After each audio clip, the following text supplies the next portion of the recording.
The 5-0 now in the UFC. I mean, flying high right now. Co-main event slot. I mean, what's the feeling like for you right now?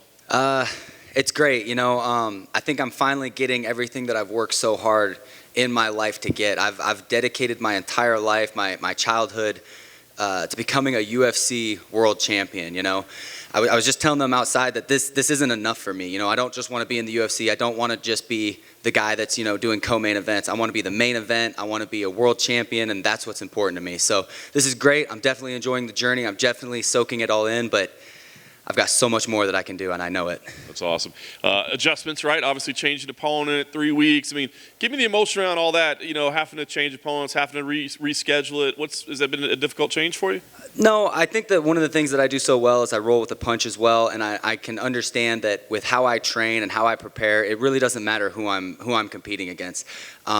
Our gym does a really good job of fighter A versus fighter B. There's no names. It's just how does this guy match up against this guy? How does the styles compare? And I think that Ricky is a very good matchup for me. I'm very excited because I do think that he's tough. He's going to hang around. I'm not just going to be able to get him out of there early. And being in the co-main event, that's the type of performance that I want. Somebody that's going to hang around, be tough, and I'm really going to have to show all my skills to beat him. Was it difficult to get the physical peak right? I mean, right, it's all about timing and being there in the right place at the right time. Was it tough to change the calendar?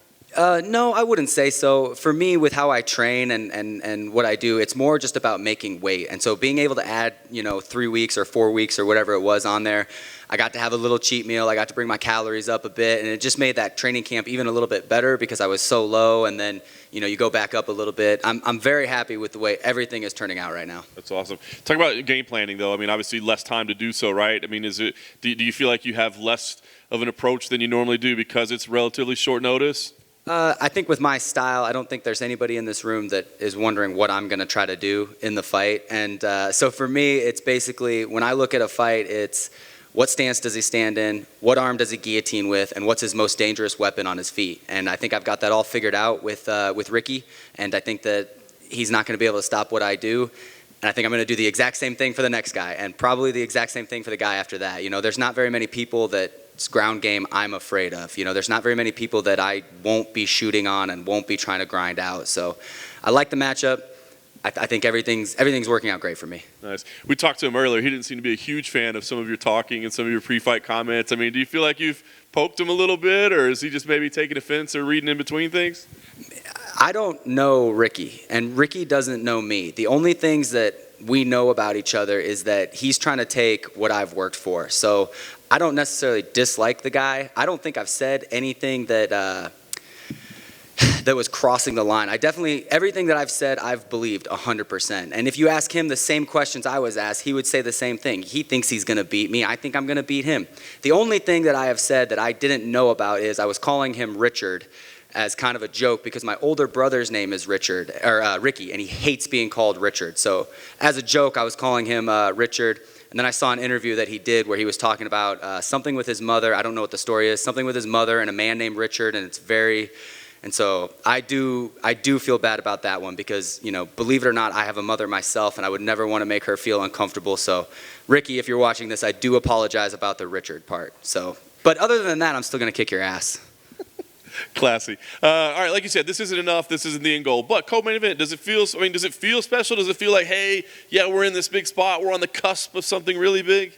Yeah, I think so. I think that, it's really cool that I'm finally getting that recognition. I felt like there's a lot of fighters when I was coming up that were getting a lot of recognition, like Bryce Mitchell is one, he got a co-main event for, I believe, his 4th fight, something along those lines. And it's nice that I put my head down and I started grinding and I'm finally getting rewarded for that. So it's great. I'm so excited, but at the end of the day, being co-main event, being a giant favorite, that doesn't change anything in the fight. Because we're co-main event, he doesn't hit any harder. Because we're co-main event, I don't, gas out. It really doesn't change a whole lot in the fight, other than it's kind of cool that there'll be that many eyes on us. Yeah, and you're in a stacked division, of course, but I mean, you win here, like you said, 6-0. That's pretty impressive. I mean, your career record is impressive. Or do you think it's time to be in the rankings and fighting these ranked opponents after this one? Definitely fighting ranked opponents. I don't want to get ranked without fighting a ranked opponent. There's a couple of guys that are in the rankings right now that really didn't beat anybody or really didn't do anything super spectacular. And I don't want to be one of those guys. So after this fight, I'll be 18-1, and I really want to take on Diego Ferreira again in December and earn my spot in the top 15s. Now, if they put me in the top 15 for whatever reason, I'm not going to say no, but I really do want to earn my spot in the top 15. Diego's ranked number 11. He wants the fight. I want the fight. Barring no injuries and barring I win on Saturday, that's what we're going after. Nice. Do you care to call out any of the guys that don't belong there just to stir the pot and piss some people off a little bit? No, because they're pretty scary. No, it's not so much 55. There's a couple in 55 but at 45, I feel like there's a lot of guys that get ranked off of not beating ranked guys. You know, when I was a kid and watching MMA, you had to beat a ranked guy to get ranked. And I think that they're kind of just, you know, oh, he's on a 2-fight skid, you know, but he's fought the number 5 and 6 guy in the world. They don't realize that, and they just get him out and get the new blood in. So I definitely think that there's some politics going on with the rankings, and it's not a huge deal to me because I'm here to be number 1, not number 15. I dig it. Last thing for me, goal here. I mean, obviously, like you said, you're trying to go all the way to the top. So is it just win by any means, or do you feel like you want to go do something spectacular where, you know, these extra eyes all of a sudden are talking about you and it just really brings the hype up? My goal is to finish. Ricky's never been finished in the UFC. I think he's only been finished once in his career, actually. So for me to go in there and get a finish over Ricky, I think that's what's going to stamp my name, and that's what's really going to show people like, hey, I am ready for the next level. Other than that, winning is the only goal. Winning dominantly is the goal here.